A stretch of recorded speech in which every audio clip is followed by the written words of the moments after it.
welcome to today's video. I thought that we would start something a little new here. I mentioned in my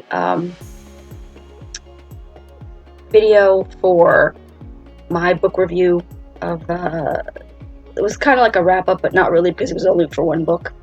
My book review rant for Sally Bowman's Destiny, that I would be doing a reading vlog for Diana Gabaldon's Go Tell the Bees That I'm Gone. So this is going to be a multi-part series of videos, I guess, filmed over a long period of time, because one, this is a big damn book, and two, I don't want to speed through it because I know that it'll be a while before book 10 comes out, so I want to take my time with it. And then, I guess, like, at the end of it when I finish, then I will likely have, like, I'll put it in, like, that month's wrap-up. But I thought it would be a fun thing to have sort of it be its own sort of video series. And that way, one, when I finally do finish it, I can sort of remember what all happened in this. How many pages are we talking about here? Let's see, shall we? Not talking about the author's notes. And 888 pages. I would not remember everything that happened in that. And yes, I have started taking notes for my book reviews and such, but that would take up like a whole notebook, I think. So I thought it would be easier and perhaps more fun for those of you who are reading the books, are reading this book in particular, are Outlander fans, to sort of follow along on my journey as I read book 9.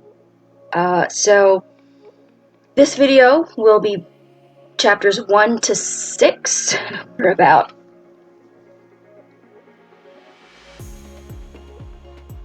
up to there. We've read that much, and that's 6 chapters, because her chapters are like not that long, and she sort of like breaks up the scenes and such. And yes, I'm one of those monsters that dog-ear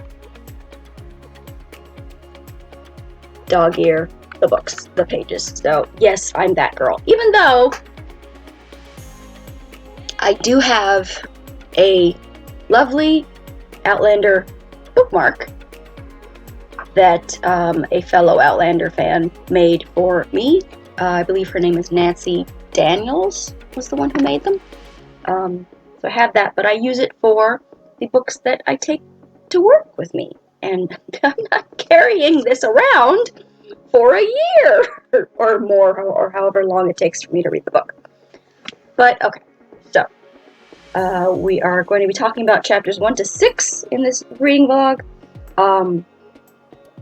Firstly, my sister Julia LeBlanc, she of the Fantastic Outlander videos, has read and completed the book.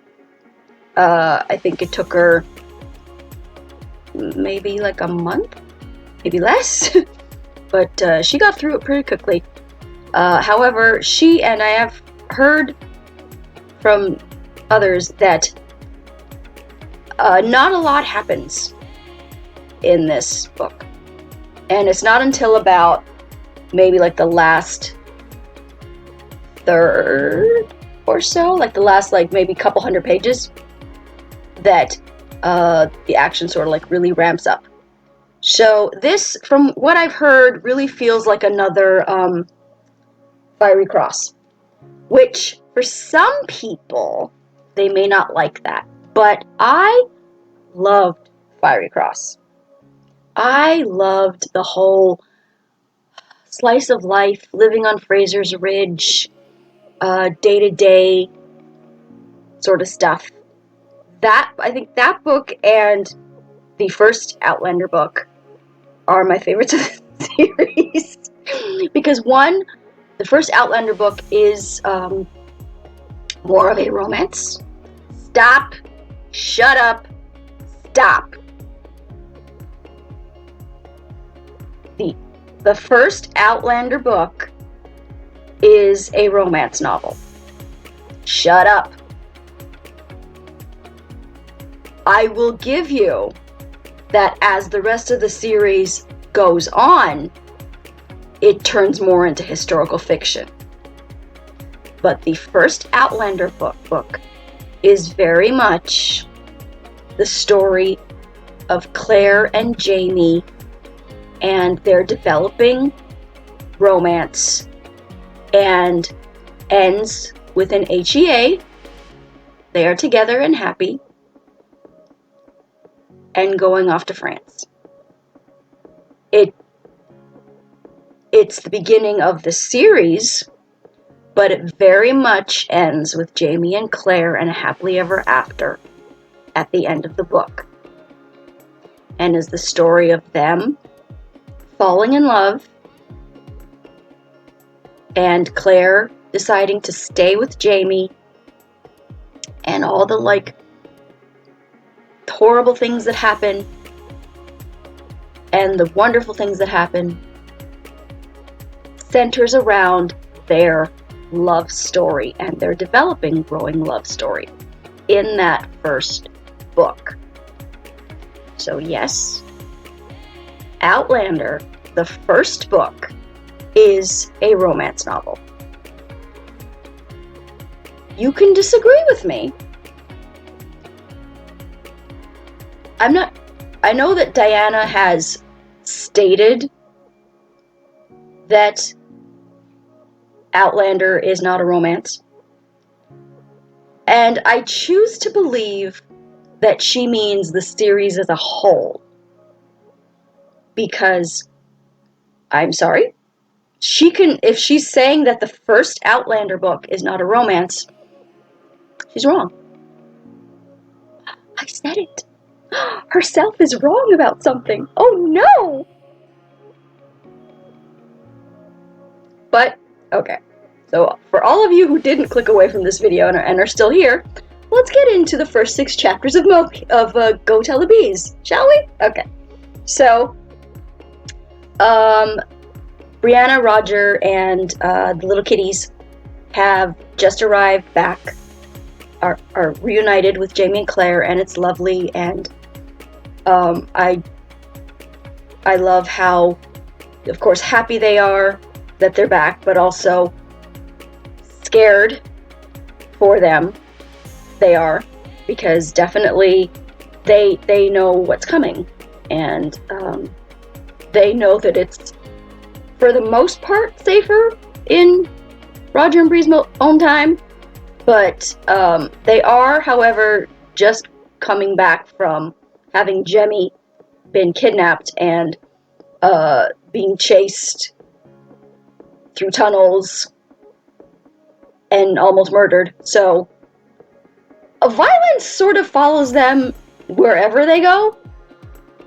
So might as well be back here with their family, with Jamie and Claire. And we have Brianna and Jamie going off hunting, get some foods, and they run into Ian. And we learn, I don't remember, because it's been a minute since I've read Moby, but I don't remember if we just got Rachel pregnant at the end of Moby, or if she'd actually had the baby at the end of Moby, because here we meet Ian and he's talking about baby Oglethorpe. Why? Why would you do that to a baby? Now granted, Ian does say that that's just sort of like a little placemat thing for the baby, like a little pin in the baby, as they try to figure out what they're actually going to name the child. That was my understanding. of baby Augie. However, like as the chapters go on, I'm kind of at the point where just name him Augie. Just keep it. I mean, if they come up with a better name, great. But I'm kind of used to, in these first couple of chapters, thinking of him as baby Augie. And there's a scene that kind of made me go, Madam? So Ian and Brianna get, they meet each other again after she's, come back from the time travel. And Brianna is thinking about something, about the fact that she and Ian have always been attracted to each other. When did this attraction happen? And that it's been this like unspoken thing between them. Again, it has been a minute since I've read Moby. And it's been a minute since I've read like the other books. Because Brianna mentions and is thinking about the time when Ian proposed to her back in, I think it was Drums?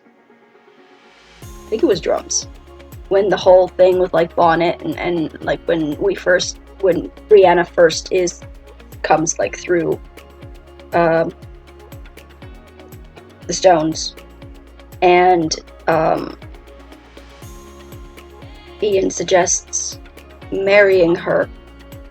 I don't remember them talking about being attracted to each other. I mean, I know that, Ian thought that she was pretty, but there's a difference between finding someone attractive and being attracted to them. Being attracted to them, in my opinion, is something like deeper and more of a connection with that person, and like feelings that you're trying to fight. And I don't know where that came from. I never got that vibe with Ian and Brianna. So that part kind of made me go, Madam? Like, what? But, okay, fine. So Jamie and Brianna are off hunting, but, and of course, Jamie, I think, gets attacked by a bear while they're, like, trying to hunt, what are they hunting? A deer? I think, yeah, they're hunting a deer, but yet, Jamie gets attacked by a bear who also wants the deer. So it's sort of fighting this bear over this deer. And then we have Claire back with Roger and sort of like giving him a once-over and seeing like how he's been doing, since back in Drums, I think it was Drums, where he got hung and nearly died, and sort of seeing like how his voice and his throat has sort of progressed since then. And he gets to sort of giving her a little bit of a "that's what you missed on Glee" recap of what happened to him sort of in the future, and like how meeting like Buckley and meeting, I think he actually mentions to her about meeting Galis, and he tells her about a man named Hector McEwen, who I know he's somebody. I know this is not the first time that we've seen that name, but I can't remember who he is in either the future or the past. But I think it was in the future, because I think it's Roger talking about meeting him in the 80s, or maybe in one of the time jumps that he did, trying to find if Ejamie had come back to the past. In one of those time jumps where, like, he either, like, and he also mentions having, I think he mentions having met his father, but I think he doesn't, like, go into, like, detail about it, and I don't know if, like, we're gonna get that, like, later, but he mentions to Claire that, yeah, he met his father. So, but with the Hector McEwen thing, he mentions that he knew that Hector, I believe, was a traveler, or that he had the same type of healing gift that he thinks that Claire would have. Like, he wants to know if Claire has that same sort of gift where she has that, where it's like the you see like a blue light when you're healing someone, and it was the same thing that Master Raymond had. And I like that scene, like, a lot, and sort of Claire's reaction to it. And then we have Jamie and Brienne coming back, and Claire's, of course, taking care of Jamie, and she mentions about that the last time that she mentioned the conversation that she had with Roger, and that the last time that she had seen something of that nature, of like a healer and like a blue light emanating from them when they heal, was with Master Raymond. And they touch on briefly, but they don't stay on it, about that it was when Claire was losing faith and was potentially dying. So I don't know if they're going to mention more about the healing. The blue light. I don't remember if it's happened to Claire yet. I don't remember. I want to say yes, because it sounds familiar, or like maybe I'm just like imagining that, like, we had a scene where Claire notices that she notices like that blue light as she's like healing someone. I want to say yes, but I can't remember. So I guess let me know if Claire has experienced that, like, for herself, healing someone and noticing that blue sort of light. So that's sort of where we are in the book right now. I'm enjoying it so far, and I'm really excited if it's going to be sort of a Fiery Cross, sort of slower, slice of life book, because it's been like 9 books, and the last time we had an actual just them living on the ridge, slice of life, day-to-day book was the Fiery Cross. And I know that wasn't a lot of people's favorites, but it's my second favorite book. Because the rest of it, the other books in this series, are all like shit goes down, and one or both of them or everybody is in danger, and heavy angst. So I'm not mad about a book that takes things a little slower again. I'm okay with that. So that was chapters 1 to 6. I'm not sure if this is going to be a weekly vlog, if it's going to be a bi-weekly, monthly, I'm not sure. But it'll be an ongoing series as I make my way through the book, excuse me, because I don't want to finish it quickly, because I know how long it takes to write a book, and I know how long it usually takes Diana to write a book, because her books are a lot more intensive and dense than most. So that's going to be it for this week's video. If you would like to follow along on these vlogs, be sure to subscribe, like this video, share this video so that other Outlander fans can watch it as well if they'd like. Book or show fans, although show fans maybe not if you don't want to be spoiled for things. I don't know if we're gonna get up to season 9. Season 9, they just started filming season 7. We haven't had the announcement yet for, I don't think, season 8. I don't know. I don't know what's gonna get it put into season 7, and onward. But yeah. So these videos, by their nature, will be spoilery. So if you've read Moby, I keep thinking, you've read Bees, maybe you would like to follow along on my journey.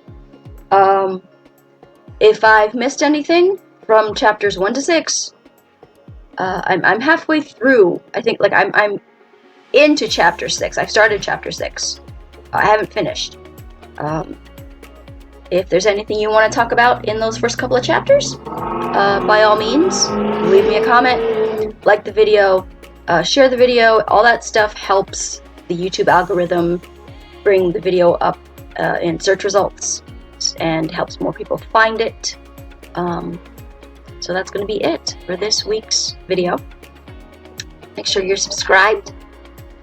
Follow me on Twitter at twitter.com/authorejamie. Like my Facebook page at facebook.com/authorejamie. And I will talk to you guys next time. Bye! Hello! So, today we are catching up on some more of Go Tell the Bees That I Am Gone by Diana Gabaldon. We have read chapters 6 through 9. So, really enjoying it so far. We have been reintroduced to William. We're catching up with him. And I know that there are some people that don't like William because he's being mean to Jamie and blah blah blah, and like he's not the perfect Jamie and Claire child. He is the product of a liaison between Jamie and Geneva from Voyager. And so, for that reason alone, people don't like William. Not anything to do with his actual character.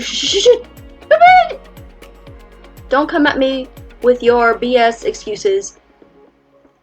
The only reason that you don't like William is because he's not Jamie and Claire's son. That's the only reason. You can come at me with all different excuses. Oh, William's like this, and William's like that, and he's this, and he... I call BS on all your reasons. You know, and I know full well, that the only reason you don't like William is because he's not Jamie and Claire's son. He is the living embodiment of, to quote Jaime Lannister, the Honorable James Alexander Malcolm Mackenzie Fraser, another woman. Paraphrasing Jaime Lannister from Game of Thrones there. That's the only reason that you don't like William. But, yeah, so we meet up with him again, and he has won some money in a card game, and the men that he won it from are not happy that he won this money, and so they chase him down and beat the ever-loving crap out of him. No, some soldiers come upon them and think that he's in with the American guys who were beating him up, thinks that like he's with them, and so they're planning to hang all of them, William included, when Dennis Randall sticks up for him and is like, no, Lo, he's not with them. He's actually kind of a spy.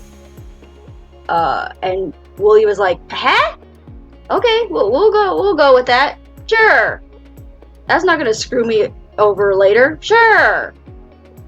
So Dennis kind of like saves his life, but kind of makes it more difficult at the same time. Kind of like screws him over at the same time. So it's sort of like, it's very much like a Ejamie sort of parallel in that when he was like trying to stop the Bonnie Prince, and then kind of like appearing to be loyal to like the British, but yet, and like kind of like working against him with Bonnie Prince Charlie, but at the same time like trying to stop Bonnie Prince Charlie because he wanted to stop Bin Laden, and that whole thing.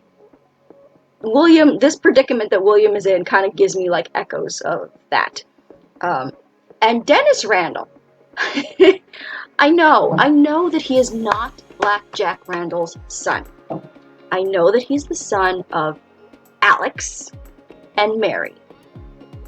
However, every time I see him, knowing that he is Frank's ancestor, and every time I see Dennis Randall, I keep waiting for him to kind of like flip out and show himself to be evil. Which he's done nothing but be like perfectly nice so far that I've seen. But and logically I know that he is not Black Jack Randall's son. He is Alex Randall's son. But I can't help it. I have that thing in the back of my brain that is like, he is gonna like, I'm waiting for him to flip out. I'm waiting for him to flip out and be like this psycho, like Black Jack Randall was. We also have Roger and Brianna sort of reintroducing themselves to like people on the ridge, and they go to meet this guy Cunningham, and his mother is not a fan of Brianna because and really like not a fan of like their kind of family like at all really, because of that woman, and that woman is Claire, who has strange notions, and basically the Cunningham's mother is convinced that Claire is a witch. So there's that. So that was a really funny scene. And then we meet this dude Cleveland, who's some kind of British officer dude, who shows up, and Claire meets him first and is immediately sort of like on her guard, because there's just something about like, the way he like talks about Ejamie, and like that this could like really be really bad for Ejamie, because again Ejamie is trying to appear loyal to like the British crown. However, he is really like, I don't think he started like undermining them yet, but he knows that America wins the revolution. So he wants to make sure that that his family is going to be safe. But he knows that if he's loyal to the British, then that he could potentially be killed because they're in North Carolina, and he has people on Fraser's Ridge that depend on him, and his first loyalty is to his people, and he knows that America is going to win the revolution, but he doesn't want to piss off the British. So this guy Cleveland is coming around and making noises about kind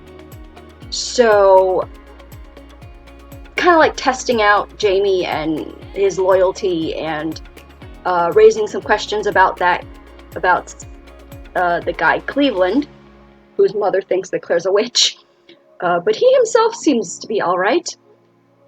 but he's kind of making noises like he wants Jamie to make sure that Cleveland or Cunningham is not going to betray the crown and is not sort of like uh, gathering up like some kind of like rebellion against the crown. So now Jamie has to worry about one of his men, Cunningham, and he has to worry about this idiot British officer who's like breathing down his neck. So we don't like that. But my favorite part was Roger telling Jamie about his going back in time and meeting Jamie's father. That whole section was just everything. How Jamie was listening to him talking about meeting his father and just, oh my god, it was just beautiful. And then he mentions that he met Blackjack Randall. And just the shift in Jamie.